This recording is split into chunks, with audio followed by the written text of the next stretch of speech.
Hey guys, ಎಲ್ರಿಗೂ ನಮಸ್ಕಾರ.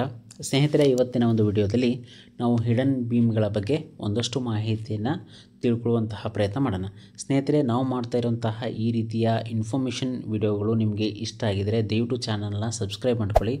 ಪಕ್ಕದಲ್ಲಿರುವಂತಹ bell ಐಕಾನ್ನ click ಮಾಡಿ ಹಾಗೂ ನಿಮ್ಮ ಸ್ನೇಹಿತರೊಂದಿಗೆ ಈ ಒಂದು ವಿಡಿಯೋನ ಶೇರ್ ಮಾಡ್ತಾ ಹೋಗಿ. ಸ್ನೇಹಿತರೆ, ಫಸ್ಟ್ ಒಂದು ಬರೋದು ಇದರ ಡೆಫಿನೇಷನನ್ನು ನಾವು ನೋಡ್ಕೊಳ್ಳೋಣ. ಸರಿ, ವಾಟ್ ಈಸ್ ಹಿಡನ್ ಬೀಮ್? ನೋಡಿ, ಹಿಡನ್ ಬೀಮ್ಗೆ ನಾವು ಕನ್ಸೀಲ್ ಬೀಮ್ ಅಂತಲೂ ಕೂಡ ಕರಿತೀವಿ. ಸಾಮಾನ್ಯವಾಗಿ ಇದನ್ನು ನಾವು ಹಿಡನ್ ಬೀಮ್ ಅಂತಲೂ ಕೂಡ ಕರಿತೀವಿ. ಕೆಲವೊಂದು ಕಡೆ ಇದನ್ನು ಚೋರ್ ಬೀಮ್ ಅಂತಲೂ ಕೂಡ ಕರೀತಾರೆ. ಸೊ ಈ ರೀತಿ ಬೇರೆ ಬೇರೆ ಹೆಸರುಗಳಿಂದ ಈ ಒಂದು ಬೀಮನ್ನು ಕರಿತಾ ಹೋಗ್ತಾರೆ. ಹಾಗಾದರೆ ಇದರ ಡೆಫಿನೇಷನ್ ಏನು? ಇಲ್ಲಿ ನೋಡಿ, hidden beam is a beam embedded within the slab thickness so that it is not visible from below the ceiling surface. ನೀವು ಸ್ಲ್ಯಾಬ್ನ ಒಂದು ರೇನ್ಫೋರ್ಸ್ಮೆಂಟನ್ನು ಕೊಡ್ತಾ ಇರ್ತೀರಿ. ಅಂತಹ ಸಂದರ್ಭದಲ್ಲಿ ಈ ಹಿಡನ್ ಬೀಮ್ನ ನೀವು ಅಬ್ಸರ್ವ್ ಮಾಡಿರ್ತೀರಿ. ಫಾರ್ ಎಕ್ಸಾಂಪಲ್ ನೋಡಿ, ಇಲ್ಲಿ ಇಮೇಜನ್ನು ಕೊಟ್ಟಿದ್ದೀನಿ ನಾನು. ಸೊ ಇಲ್ಲಿ ಬಂದು ನಿಮಗೆ ಲಟಕ್ ಬೀಮ್ಸ್ಗಳಿದ್ದಾವೆ. ಇವುಗಳ ಮಧ್ಯದಲ್ಲಿ ಅಥವಾ ಈ ಒಂದು ಭಾಗದಲ್ಲಿ ನಾವು ಏನು ನೋಡ್ಬೋದು, ಒಂದು ಹಿಡನ್ ಬೀಮ್ನ ನೀವು ನೋಡ್ಬೋದು. ಸೊ ಈ ಹಿಡನ್ ಬೀಮ್ ಏನಿದೆ ಸ್ನೇಹಿತರೆ, ನಿಮ್ಮ ಸ್ಲ್ಯಾಬ್ನ ಥಿಕ್ನೆಸ್ನ ಒಳಗಡೆನೆ ಬರುತ್ತೆ.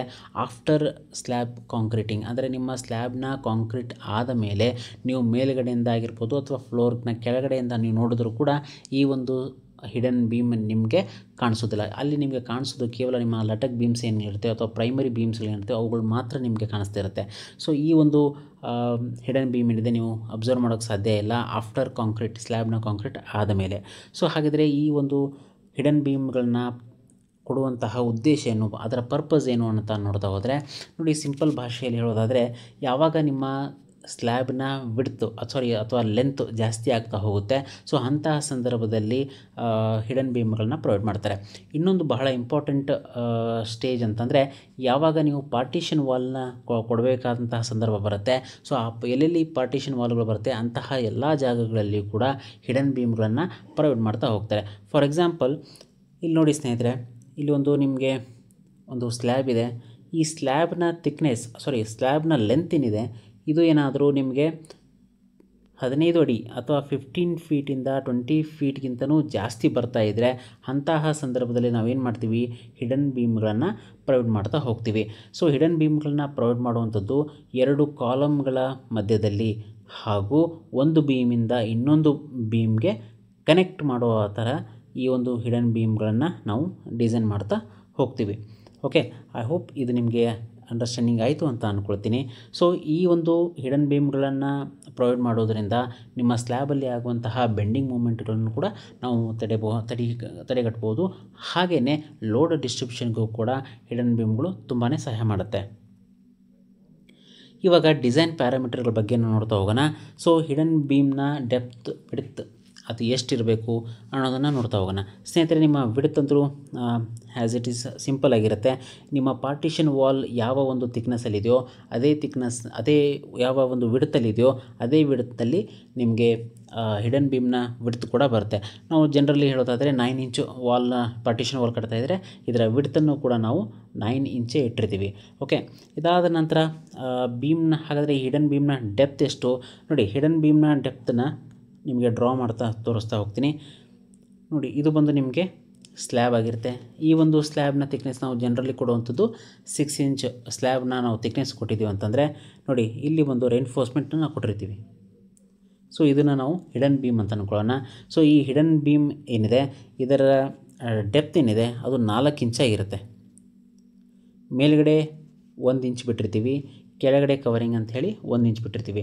ಸೊ ಟೋಟಲ್ಲು 6 ಇಂಚ್ ಏನಿದೆ ಅದು ನಿಮ್ಮ ಸ್ಲ್ಯಾಬ್ನ ಒಳಗಡೆ ಬಂದುಬಿಟ್ಟಿರುತ್ತೆ ಸ್ನೇಹಿತರೆ.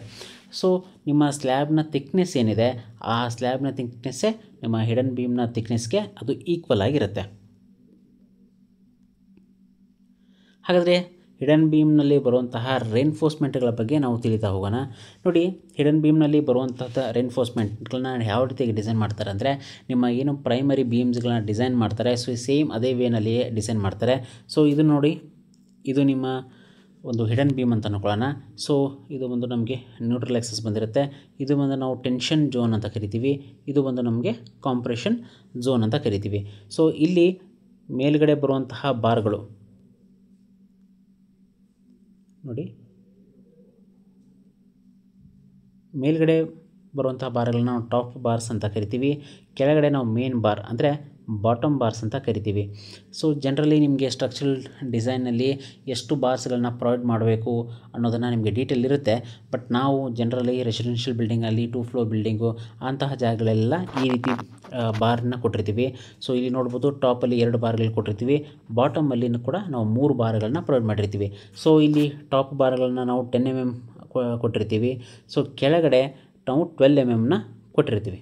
ಓಕೆ, ಸೊ ಇಲ್ಲಿ ಬಳಸುವಂತಹ ಸ್ಟಿರಪ್ಸ್ ರಿಂಗ್ ಏನಿದೆ, ಸೊ ಆ ರಿಂಗ್ ಬಂದು ನಮಗೆ 8 mm ಆಗಿರುತ್ತೆ.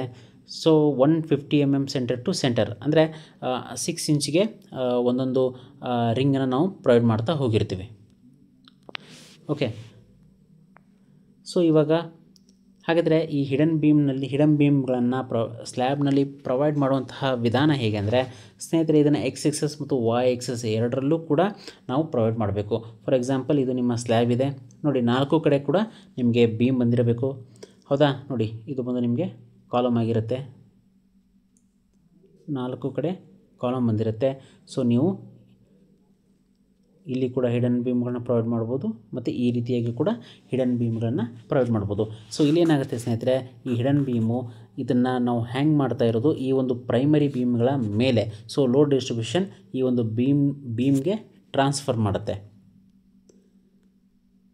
ಓಕೆ, ಸೊ ಇವಾಗ ನೋಡಿ ಎಕ್ಸ್ ಎಕ್ಸಸ್ ಮತ್ತು ವೈ ಎಕ್ಸಸ್ನ ಜಾಗಗಳಲ್ಲಿ ನಾವು ಹಿಡನ್ ಬೀಮ್ಗಳನ್ನು ಪ್ರೊವೈಡ್ ಮಾಡ್ತೀವಿ. ಸೊ ಇದು ನಿಮ್ಮ ಸ್ಲ್ಯಾಬ್ನ ಸ್ಟಿಫ್ನೆಸ್ನ ಇನ್ಕ್ರೀಸ್ ಮಾಡುತ್ತೆ, ಕ್ರ್ಯಾಕ್ಗಳಿಂದ ಆಗಿರ್ಬೋದು ಅಥವಾ ಡಿಫ್ಲೆಕ್ಷನಿಂದ ನಿಮ್ಮ ಸ್ಲ್ಯಾಬನ್ನು ಇದು ರಕ್ಷಣೆ ಮಾಡುತ್ತೆ ಮತ್ತು ಲೋಡ್ ಟ್ರಾನ್ಸ್ಫರ್ ಮಾಡುತ್ತೆ ನಿಮಗೆ ಬೀಮ್ಗಳಿಗೆ. ಸೊ ಎಫೆಕ್ಟಿವ್ಲಿ ಮಾಡುತ್ತೆ.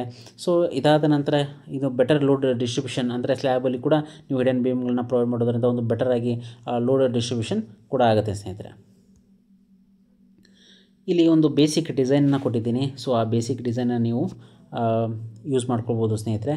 ಇಲ್ಲಿ ನೋಡಿ ಸ್ಲ್ಯಾಬ್ ಥಿಕ್ನೆಸ್ ಅಥವಾ 125 mm ಇದೆ ಅಥವಾ 150 mm ಅಂತ ಅಂದ್ಕೊಳ್ಳೋಣ. Okay, so 6 inches. Okay, 6 inches ಇರೋ ಥರ ನಿಮ್ಮ ಸ್ಲ್ಯಾಬ್ ಥಿಕ್ನೆಸ್ ಬಂದು ಇವಾಗ 6 ಇಂಚಸ್ ಇದೆ. ಓಕೆ, ಹಾಗಾದರೆ ಹಿಡನ್ ಬೀಮ್ನ ವಿಡ್ತ್ ಬಂದು ನಾವು 9 ಇಂಚ್ ಇದೆ. ಸೊ 230 mm ಇದೆ. ಓಕೆ ನೋಡಿ 230 mm ನಿಮಗೆ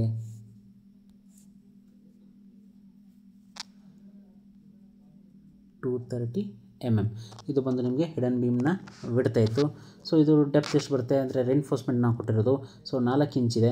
ಸೊ ಇದು ಬಂದು ನಿಮಗೆ 6 ಇಂಚಲ್ಲಿ ಕಾಂಕ್ರೀಟಿಂಗ್ ಹೇಳ್ತಾ ಇರೋದು ನಾನು.